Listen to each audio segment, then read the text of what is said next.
मैं Ranjan Kumar target search engineering mathematics के इस वीडियो लेक्चर में आपका स्वागत करता हूं। आज हम बात करेंगे कंटिन्यूटी में ग्रेटेस्ट इंटीजर फंक्शन के कंटिन्यूटी के ऊपर कि जो महत्तम पूर्णांक फलन होता है उसके जो है संतता पर हम लोग कैसे विचार करेंगे। तो देखिए यहाँ पर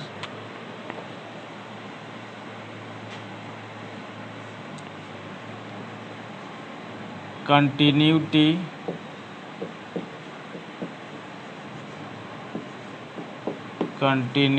of greatest integer function at integral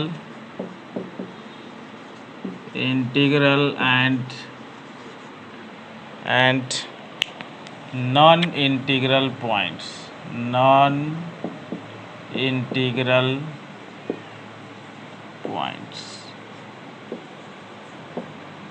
ठीक है। यानी महत्तम पूर्णांक फलन के संतता पर हमको विचार करनी है, लेकिन किस किस पॉइंट पर? तो एक इंटीग्रल पॉइंट पर और दूसरा जो है नॉन इंटीग्रल पॉइंट, यानी पूर्णांकीय बिंदु पर और अपूर्णांकीय बिंदु पर, दोनों पर। तो हमारा यही टॉपिक है। लेकिन इससे पहले आप जो है देखिए कि पहले हम लोग ग्रेटेस्ट इंटीजर फंक्शन के बारे में जानेंगे कि ग्रेटेस्ट इंटीजर फंक्शन है क्या। ठीक है, यानी महत्तम पूर्णांक फलन क्या है। ठीक, तो यहाँ से देखिए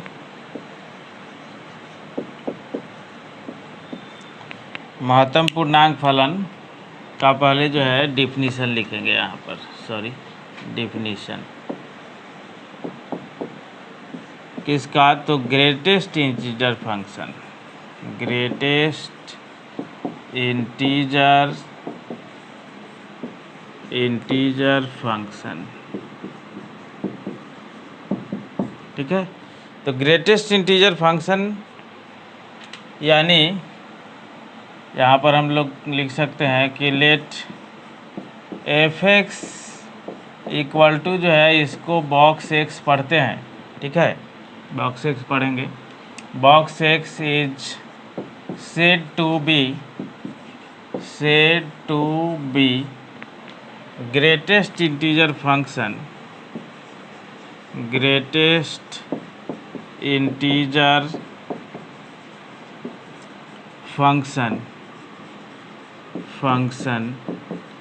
if it gives less than or equal to x। या तो ये जो है x के इक्वल वैल्यू देगा या x से लेस देगा। यानी x जब इंटीजर होगा तो x देगा इस बॉक्स x का। अगर x इंटीजर नहीं है तो जो भी अपूर्णांक संख्या उसमें है, यानी नॉन इंटीग्रल वैल्यू उसमें जो है, तो उससे जो छोटा वाला इंटीजर होगा वही देगा। तो देखिए यहाँ पर जैसे एग्जाम्पल के तौर पर आप जो है बॉक्स में अगर जो है 2.9 रखते हैं तो इसका मतलब है कि ये जो है क्या देगा? 2 देगा। ठीक है, नीचे वाला इंटीजर। ठीक है, फिर जो है 2.5 भी रखते हैं तो आपको जो है 2 देगा। ठीक है, फिर जो है यहाँ पर 2.01 भी रखते हैं तो 2 देगा, और चाहे जो है सीधा 2 है बॉक्स में तो 2 देगा। तो इसीलिए ये डिफिनीशन लिखा गया है कि महत्तम पूर्णांक फलन यानी ग्रेटेस्ट इंटीजर फंक्शन। तो f x equal to box x को हम लोग महत्तम पूर्णांक फलन कहेंगे यदि यह देता है उससे छोटा वैल्यू और नहीं उससे छोटा इंटीग्रल वैल्यू, और नहीं तो उसी के बराबर इंटीग्रल वैल्यू। ठीक है, तो यहाँ से देखिए जैसे अब जो है डिफिनीशन तो हम लोग को पता हो गया। अब इसमें जब लिमिट हमको पढ़नी है, तो लिमिट हमको पढ़नी है तो पहले जो है यहाँ पर देखिए कि ग्रेटेस्ट इंटीजर फंक्शन में जब लिमिट लगेगा तो कैसे लगेगा। जैसे मान लीजिए यहाँ पर इसको नोट कर लीजिएगा आप कि let c be an integer यानी जो है माना कि सी जो है कोई पूर्णांक है, देन यहाँ से देखिए देन अगर लिमिट लगा है और h टेंस टू 0 है, ठीक है, और बॉक्स में है c माइनस h। देखिए ऐसा ही फंक्शन का जब हम लोग जो है एकदम जो है बढ़िया से डीलिंग करके पढ़ते हैं तब जो है लिमिट का मेन कंसेप्ट समझ में आता है। और यहीं पर आपको जो है लिमिट का मेन कंसेप्ट समझ में आएगा कि हाँ लिमिट क्या है। तो देखिए c माइनस एच, और c क्या है यहाँ पर इंटीजर है, और c माइनस एच और h टेंस टू 0 है। h टेंस टू 0 यानी 0 के करीब है, ना कि 0 है, ठीक है। तो इसका मतलब है कि उसमें से कुछ न कुछ सब्ट्रैक्ट हो गया है, इसलिए हम लोग इसको जो है क्या लिखेंगे कि पूरे c में से जो इंटीजर है उसमें से कुछ न कुछ घटा है, इसका मतलब है उससे एक इंटीजर कम यानी c माइनस 1 कर देंगे, ठीक है। तो ये एक नंबर हुआ। वैसे ही अगर जो है आपको ऐसे हो कि limit h tends to 0 box में c प्लस h है, ठीक है, तब क्या देगा। तो यहाँ से देखिए अब c में कुछ ना कुछ इंक्रीजिंग हो गया है, c में कुछ ना कुछ इंक्रीजिंग हो गया है, यानी जैसे मान लीजिए 2 है तो 2 में कुछ इंक्रीज हुआ स्मॉल, तो 2 पॉइंट कुछ का मतलब जो इंटीग्रल वैल्यू नीचे वाला आएगा तो 2 आएगा, इसका मतलब है ये c का c रह जाएगा। और उसी को यूज करते हुए हम लोग जो है अब कुछ प्रॉब्लम पर बात करेंगे। इस लेक्चर को लास्ट तक देखिएगा, बहुत कंसेप्चुअल कंसेप्ट है इसमें। अब देखिए अब इस पर जो है हम लोग कुछ एग्जाम्पल लेते हैं, ठीक है, कि जैसे एग्जाम्पल के तौर पर यहाँ क्वेश्चन लिखते हैं कि test the continuity of fx equal to x minus box x at all integral point, ठीक है। यानी इस फंक्शन को जांच करना है कि किसी भी इंटीग्रल पॉइंट पर कंटिन्यूअस है कि नहीं है, ठीक है, संतत है कि नहीं। तो यहाँ पर देखिए सॉल्यूशन में हम लोग जो है चलते हैं सॉल्यूशन में कि let x equal to c be an integral point, ठीक है। मान लिया कि c जो है कोई इंटीग्रल पॉइंट है। अब जो है fx को चलना है, तो यहाँ पर गिवन है आपको कि गिवन है fx इक्वल टू है x minus box x minus box x। तो x माइनस बॉक्स x है और इसके जो है कंटिन्यूटी पर हम लोग को विचार करना है। x इक्वल टू c जहाँ पर इंटीजर है, तो यहाँ पर जैसे जो है LHL अगर लिखेंगे, ठीक है, किस पॉइंट पर, तो यहाँ पर एट c लिख देते हैं पहले। एट जो है x इक्वल टू c पर LHL जब लिखिएगा आप, तो LHL लिखने का मतलब हुआ कि limit x tends to c minus, ठीक है, और फंक्शन है x माइनस बॉक्स x, ठीक है। हाँ, इसका मतलब है लिमिट अब दोनों में बांट दीजिए आप, तो limit x tends to c minus हाँ x हो गया और माइनस इसमें भी बांट देते हैं, तो limit x tends to c minus box x हो गया। इसलिए बांट दिया है कि ये अलग फंक्शन है, ये अलग फंक्शन है, ठीक है, और दोनों का सम है। तो यहाँ पर देखिए कि जैसे चलिएगा तो जैसे h के फॉर्म में जो हम लोग लिखते हैं कि लिमिट अगर h टेंस टू 0 लिखना है और LHL निकल रहा है, तो इसका मतलब है x के जगह पर जो लिमिट दिया रहता है उसी में से h घटाते हैं, तो यानी c माइनस h हो जाएगा, ठीक है, और माइनस यहाँ से लिमिट h टेंस टू 0 जब कीजिएगा तो ये हो जाएगा बॉक्स c माइनस h, ठीक है। तो अभी जो नोट के तौर पर जो है लिखे हैं उसके अनुसार देखिए आप कि इसका वैल्यू क्या देगा। तो इसमें आपको ग्रेटेस्ट इंटीजर फंक्शन नहीं लगा हुआ है, तो इसका मतलब है इसको तो आप c माइनस 0 डायरेक्ट लिखेंगे।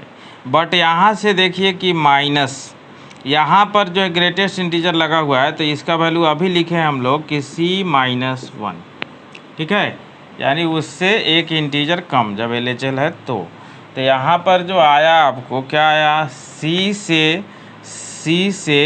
c कैंसिल हो जाएगा और माइनस से मल्टीप्लाई होगा तो ये +1 हो जाएगा। यानी कहने का मतलब है कि LHL जो आया आपको +1 आ गया, +1 आ गया, ठीक है। अब जो है RHL पर जब हम लोग बात करेंगे तो RHL इक्वल टू लिमिट, फिर लिखिएगा x tends to c plus function है आपको fx यानी x माइनस बॉक्स x, फिर से आप जो है लिमिट को दोनों में बांट दीजिए वैसे ही, तो बांटिएगा तो limit x tends to c plus यहाँ पर x minus limit x tends to c, हाँ, प्लस यहाँ पर बॉक्स में x, यहाँ ग्रेटेस्ट इंटीजर फंक्शन है, ठीक है। तो यहाँ पर देखिए कि आपको जो है जब भी बॉक्स x ऐसा लगा रहे तो समझ जाइएगा कि ग्रेटेस्ट इंटीजर फंक्शन है। यहाँ पर आप जो है लिख सकते हैं यहाँ पर कि इसी में क्वेश्चन में ऐड कर सकते हैं कि where box x denotes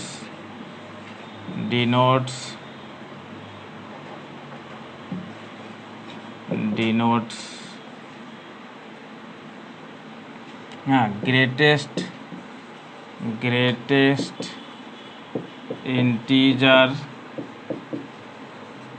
integer function, ठीक है, ऐसा लिखा रह सकता है, इस क्वेश्चन में रहेगा। तो आपको जो है देखिए अब h के फॉर्म में जब इसको ले जाएंगे तो लिमिट इसको लिखिएगा h टेंस टू 0, तो अब RHL निकल रहा है तो x के जगह पर c प्लस h पुट हो जाएगा, ठीक है, पहले से जो लिखना सीखा है वो, माइनस अब इसके अनुसार जो है लिमिट h टेंस टू 0 लिखिएगा तो यहाँ से हो जाएगा बॉक्स c प्लस h। तो अभी समझाया कि c में थोड़ा सा परिवर्तन है यानी थोड़ा सा बढ़ा हुआ है, तो इसका मतलब उसके नीचे वाला इंटीजर जो है c हो जाएगा, और यहाँ पर जब चलिएगा तो c प्लस 0 हो जाएगा, ठीक है ना, और माइनस यहाँ पर जो है ये जो है वैल्यू c देगा, तो ये c से c कैंसिल यानी हो जाएगा 0। और fx है तो अब जब जो है हम लोग फंक्शन को कंटिन्यूअस दिखाते हैं तो 3 तरह का वैल्यू निकालते हैं, एक LHL निकालते हैं, एक RHL निकालते हैं, और एक जो है उस पॉइंट को डायरेक्ट पुट किया जाता है फंक्शन में, तो वो अभी बाकी है। तो वो जब चलिएगा तो यहाँ पर जो है सिंस अब FC निकालिएगा, नाउ अब FC निकालिएगा तो यहाँ पर जो है c माइनस बॉक्स c, तो c माइनस c यानी ये भी 0 हो जाएगा, ठीक है। तो यहाँ से जब लिखिएगा आप तो देखिए कि सिंस LHL, तो LHL कितना आया है, 1 आया है, ठीक है, और RHL 0 आया है, तो LHL not equal to RHL और इक्वल टू FC, ठीक है। तो इसका मतलब है कि फंक्शन डिसकंटिन्यूअस हो गया, तो हैंस fx भी discontinuous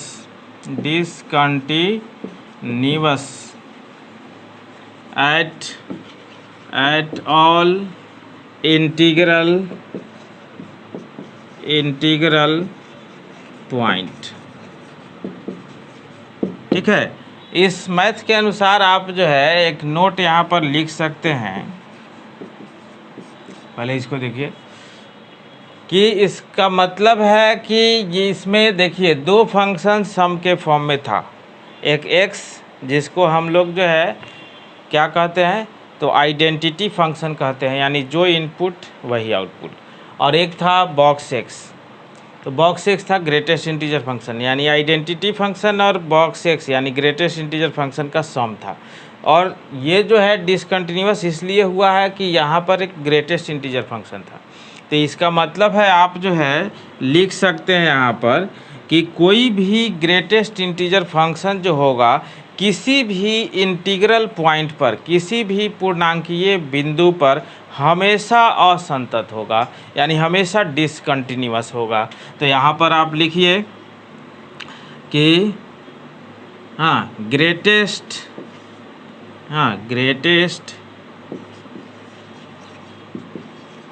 integer function, greatest integer function are everywhere are discontinuous at all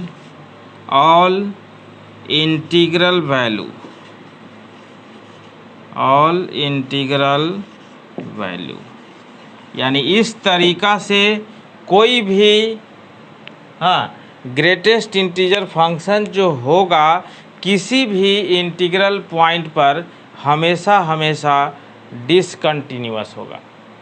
ठीक है, इसी तरीका से इसमें ये भी ऐसा जो है आ सकता है, उसको मैं जो है क्लियर कर देता हूँ कि यहाँ पर जो एट ऑल इंटीग्रल पॉइंट जो लिखा हुआ है, तो एट ऑल इंटीग्रल पॉइंट पर तो ये तो जो है डिसकंटिन्यूअस हो गया, बट आप जो है आपको ऐसा भी लिख सकता है कि eight all non integral point पर भी ऐसा आ सकता है। तो नॉन इंटीग्रल पॉइंट पर जब भी आएगा तो आपको ग्रेटेस्ट इंटीजर फंक्शन कंटिन्यूअस हो जाएगा।